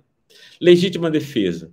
Entende-se em legítima defesa quem, usando moderadamente os meios necessários, repele injusta agressão. Olha aqui a palavra, a chave aqui é injusta agressão. Atual ou iminente. Injusta agressão atual ou iminente. Injusta agressão atual ou iminente a direito seu ou de outrem. Então, existe legítima defesa própria e legítima defesa de terceiro. Mas aqui é injusta agressão atual ou iminente. Em prova se cobra muito situações que confundem estado de necessidade e legítima defesa. Para a gente saber se o indivíduo está em estado de necessidade ou em legítima defesa, a gente perguntaria assim: há um agressor, há um indivíduo que é o agressor, há um ser humano que está sendo na condição de agressor. Se houver um agressor e essa agressão for atual ou iminente, a gente pode falar de legítima defesa. Se for uma força da natureza, se não é um agressor consciente, mas é uma força da natureza, então a gente falaria de estado de necessidade. Como é que o pessoal pega isso aí, Arthur? É assim. A turma pega da seguinte maneira. Um cachorro, você está andando pela rua, um cachorro lhe ataca. E aí você, para se defender do cachorro, você dá uma paulada no cachorro ou invade a casa de alguém. O cachorro, ele é uma força da natureza, então você estaria em estado de necessidade. Observe agora. Se o cachorro foi atiçado pelo seu dono contra você, o cachorro agora deixou de ser uma força da natureza e o cachorro foi um meio para a agressão. Então, se o cachorro foi atiçado contra você, então você está em legítima defesa, porque agora o cachorro não é mais uma força da natureza, porque o cachorro não está agindo porque ele quer agir. Ele está agindo como instrumento, ele foi instrumentalizado por outra pessoa. Percebe a diferença entre estado de necessidade e legítima defesa? Na legítima defesa, eu tenho um agressor, eu tenho um agente que está produzindo a agressão. No estado de necessidade, eu tenho uma ameaça, um perigo, mas eu não tenho propriamente um agressor, né? O navio está afundando. Lembra de Titanic? né? Se o navio está afundando, então eu não tenho um agressor. Eu não tenho um agressor, propriamente, né? Então, a não ser que alguém tenha feito aquilo, né? Mas eu não tenho um agressor. Não foi você que afundou o navio. Então, é um estado, e você está em estado de necessidade. A casa está pegando fogo, é estado de necessidade. Agora, se tem um agressor, se a pessoa está utilizando aquele meio como instrumento para lhe fazer o mal, aí então você tem a legítima defesa. Muito bem. Exercício irregular do direito. Exercício irregular do direito. Então, o indivíduo tem o direito de propriedade, ele chega em casa, tem uma pessoa que invadiu a casa dele. No exercício irregular do direito, ele pega a pessoa e coloca do lado de fora, inclusive usando a força necessária para tirá-lo de fora. Se o indivíduo resistir, você arrasta ele pelo chão e o coloca. Você tem o direito de propriedade e você pode exercitar o seu direito de proteger a sua propriedade. Não adiantaria nada o Estado lhe dar o direito de propriedade se não lhe desse os meios para proteger a sua propriedade. No exercício regular do direito, então, o indivíduo tem o direito de proteção da sua propriedade e exerce um ato que poderia ser chamado violento fora daquele contexto para proteger o seu direito. Estrito cumprimento do dever legal, no estrito cumprimento do dever legal, você tem uma atividade profissional em que o indivíduo, para exercer a atividade profissional, viola o direito do outro. Por exemplo, o policial, que para prender o meliante, para colocar a algema nele, é preciso dominá-lo. O cara resiste, ele dá uma chave lá, promove uma lesão corporal no cara, mas foi o meio que ele encontrou para poder algemá-lo, para poder manietá-lo, para poder ter domínio sobre ele. Então, aqui eu tenho o estrito cumprimento do dever legal. O indivíduo que é salva-vidas entra no mar, a pessoa está lá se afogando tal, e tenta socorrer a pessoa se agarra no salva-vidas desesperada, aí o salva-vidas dá um golpe na vítima para ela ficar desacordada. Aí, desacordada agora, ele consegue levá-la para a beira da praia. Nesse caso, essa violência que ele praticou contra a vítima foi necessário para que ele cumprisse o seu dever legal de salvar a vítima. Diga lá, Arthur. Não, falando sobre essas questões, um exemplo bom de exercício regular de direito também que eu já vi é aquela questão do lutador de boxe, né? Aquele cara que pratica diversas lesões corporais, né? Gravíssimas no adversário. Aí a galera, o que é isso? Aí o cara, pode ser legítima defesa? Não, é exercício regular de direito. É um exemplo bom, eu já vi questão sobre isso. Uhum. Não, porque você ao entrar na arena de boxe, né, você permitiu, né, você consentiu naquela forma. Agora, sabe que é um detalhe interessante também, que pega aí muitas questões, é a seguinte, Arthur. O policial está fazendo uma blitz e aí marginais atiram nele. E ele atira de volta nos marginais. Aí a pergunta é, ele está no estrito cumprimento do dever legal? A resposta é não. Ele está em legítima defesa. Porque não é o estrito cumprimento do dever legal de matar alguém. Ninguém tem o dever de matar uma pessoa. Você atirou numa pessoa e levou a óbito essa pessoa. Ele o fez no estrito cumprimento do dever legal? Não. O dever dele é prender quem está em flagrante delito, não matar. Agora, se ele começou em estrito cumprimento do dever legal, mas a pessoa começou a agredi-lo, aí ele deixou o estrito cumprimento do dever legal e passou a legítima defesa.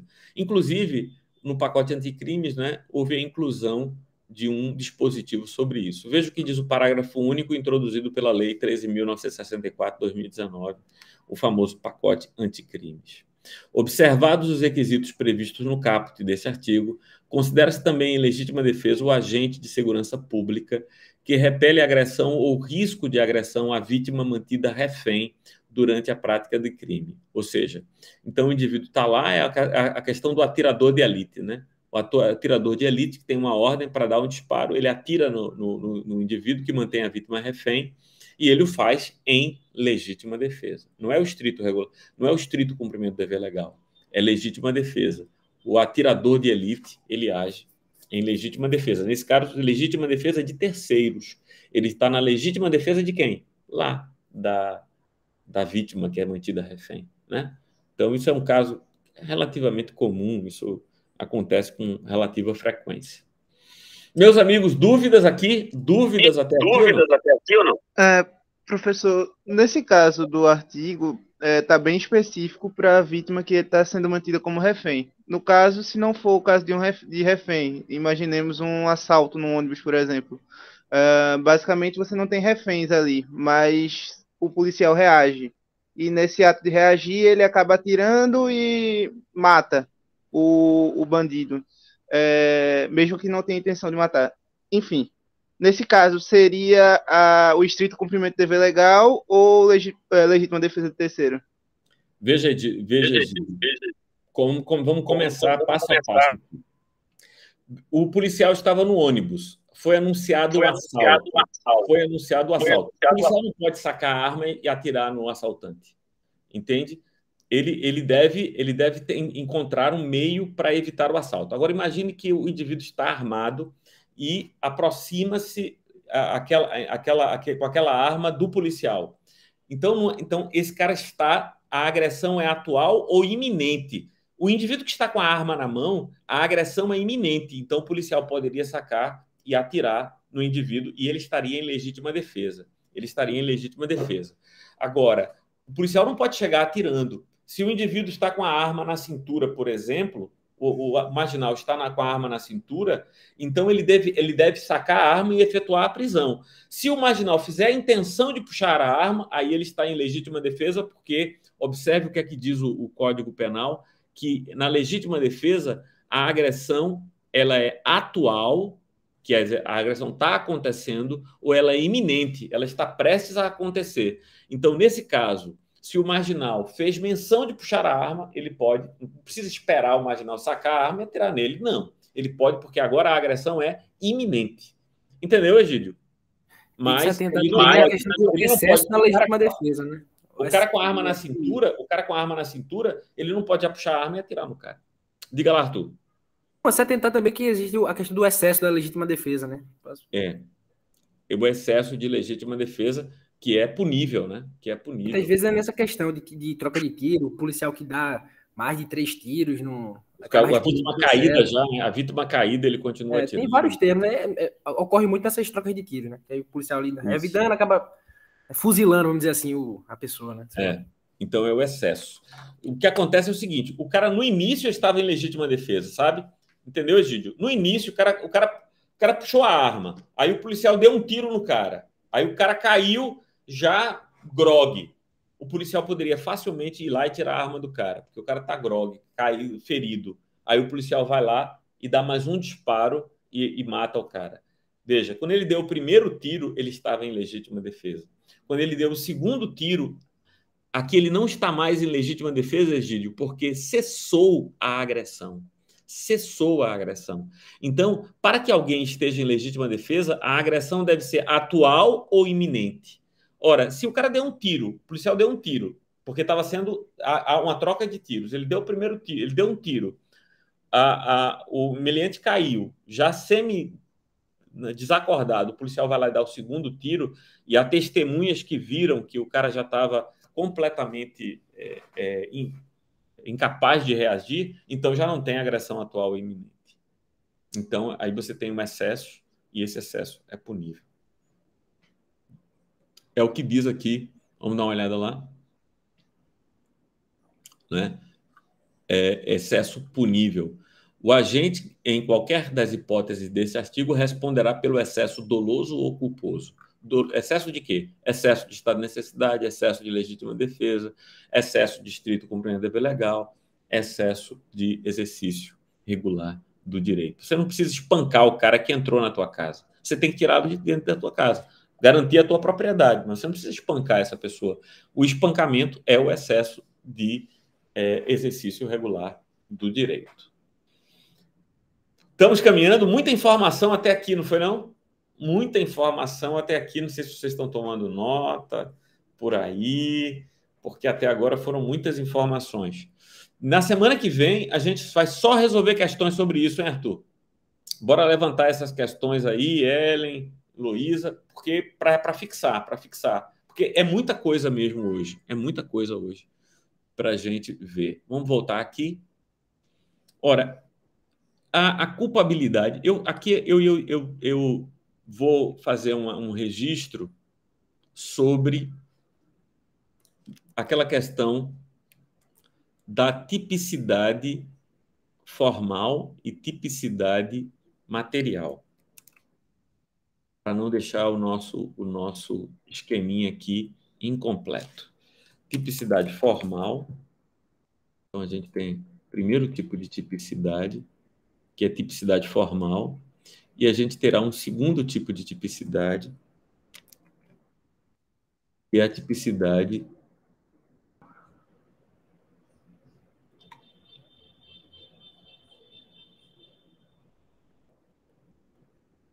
às vezes eu apanho aqui com as setinhas.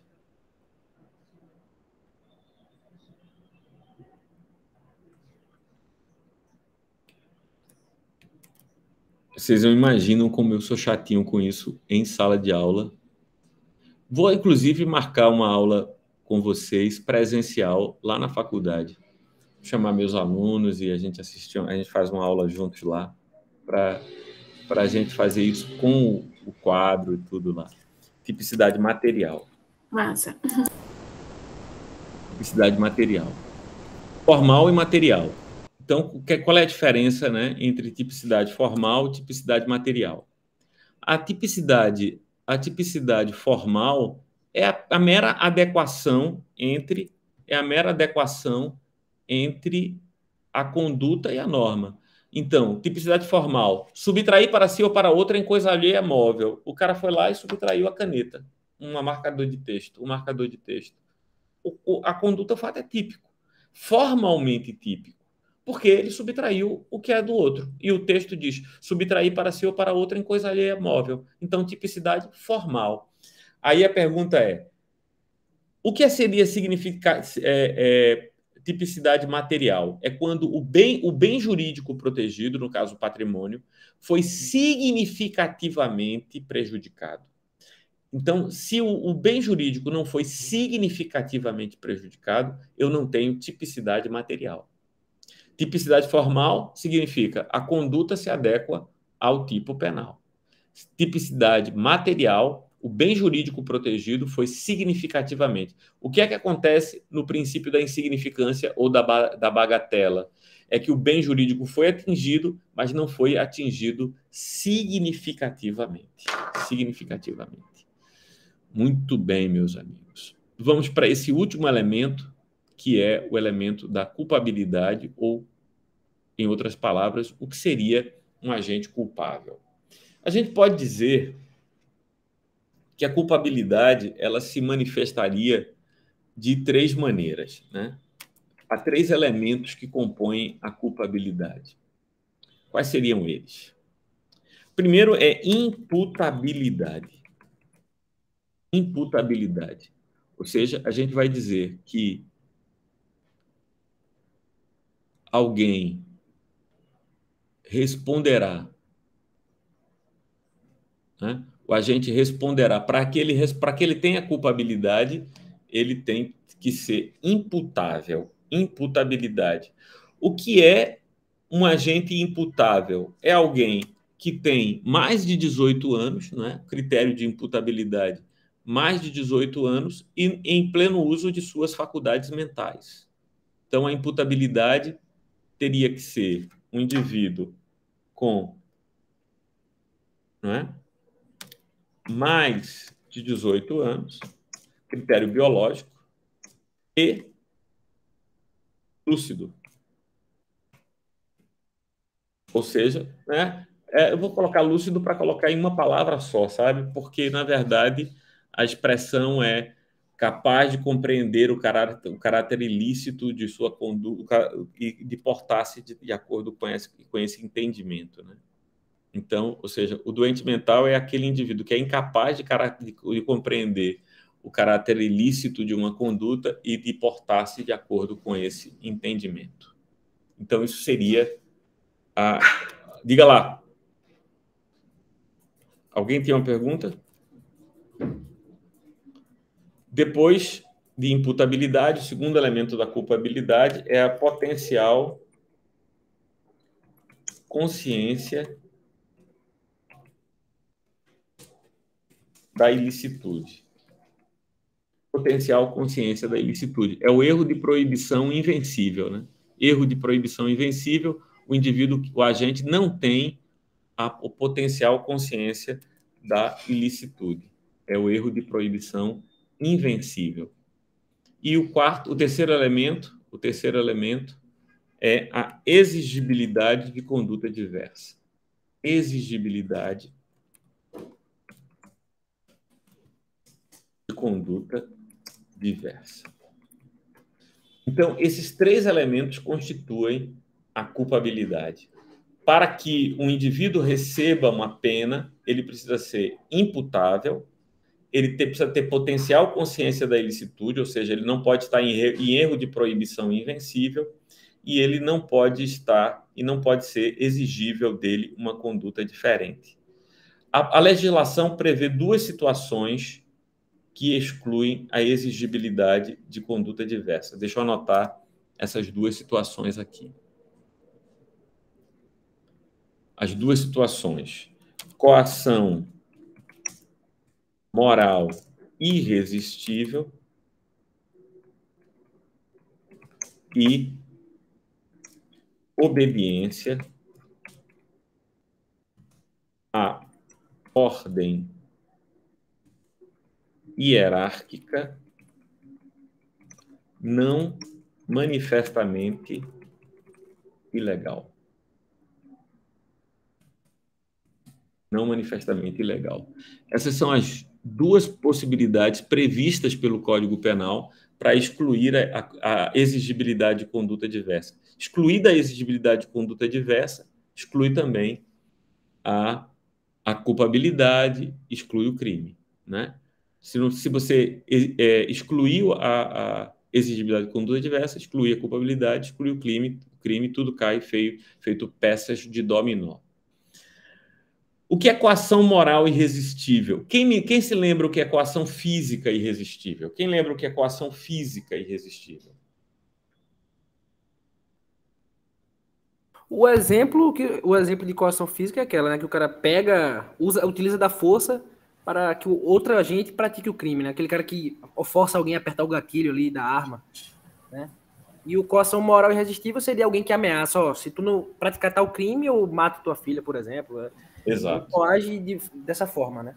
Então, Arthur, a questão é a seguinte: na coação física, a minha mente não controla a minha mão. Na coação física, a minha mente não controla a minha mão. Na coação moral, a minha mente controla a minha mão. Mas não era razoável que eu deixasse de fazer aquilo, entende? Então, eu tenho voluntariedade, A minha mente controla meu corpo, mas não seria exigível de mim, né? Não seria razoável que a lei exigisse de mim que eu obedecesse, né? Que eu preservasse aquela situação. Veja,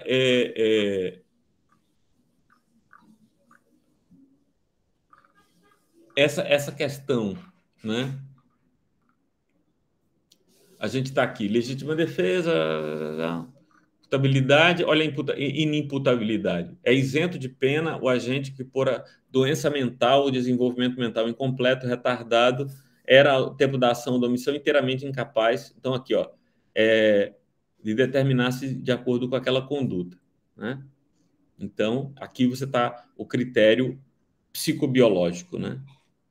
Redução da pena, a pena pode ser reduzida de 1 a 2 terços se o agente, em virtude de perturbação de saúde mental ou por desenvolvimento mental incompleto ou retardado, não era inteiramente capaz de entender o caráter ilícito, né? Os menores de 18 anos são penalmente inimputáveis, ficando sujeitos às normas estabelecidas em legislação especial. Então, nós temos aqui as duas hipóteses de inimputabilidade. Emoção e paixão não exclui a imputabilidade penal, a embriaguez voluntária ou culposa com álcool ou substância de efeitos, né? Também não exclui, né? Também não exclui. É isento de pena o agente que, por embriaguez completa proveniente de caso fortuito ou força maior, aquela pergunta que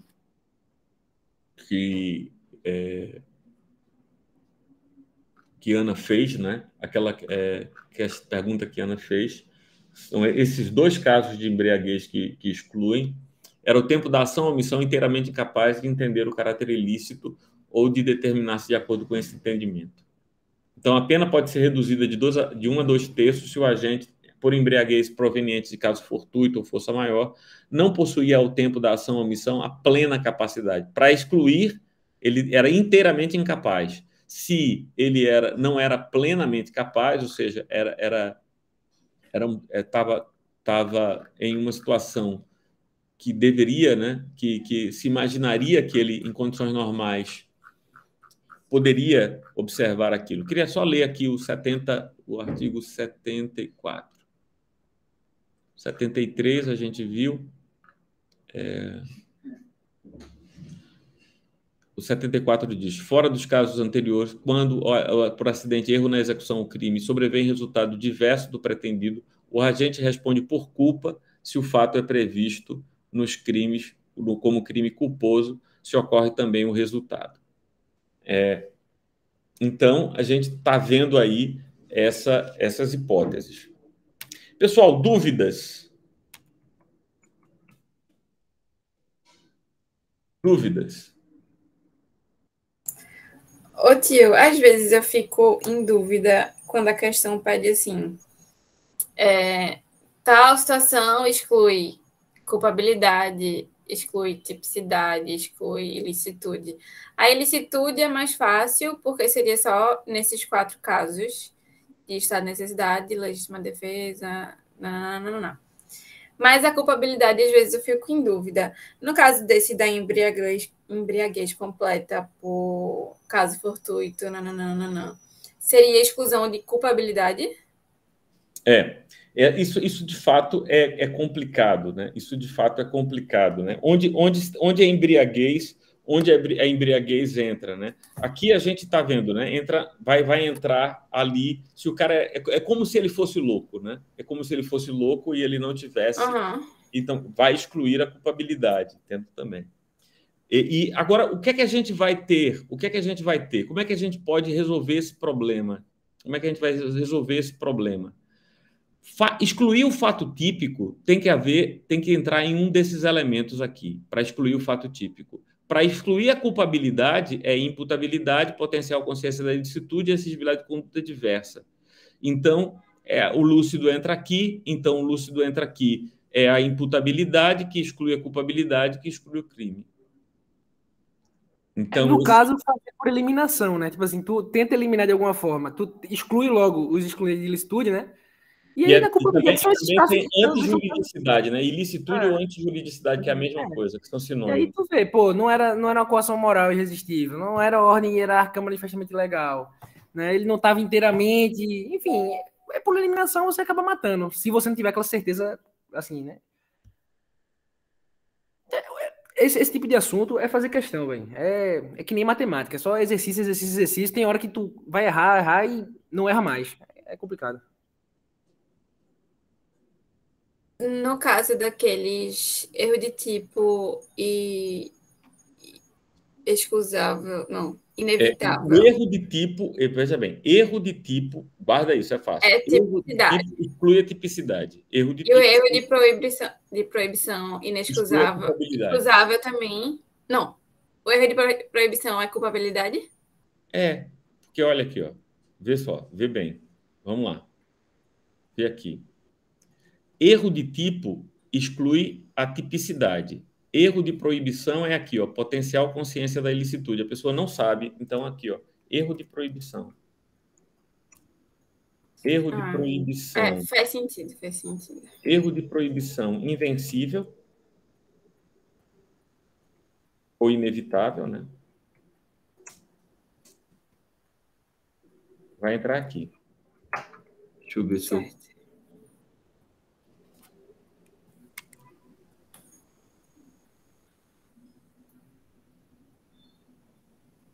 Ele entra aqui.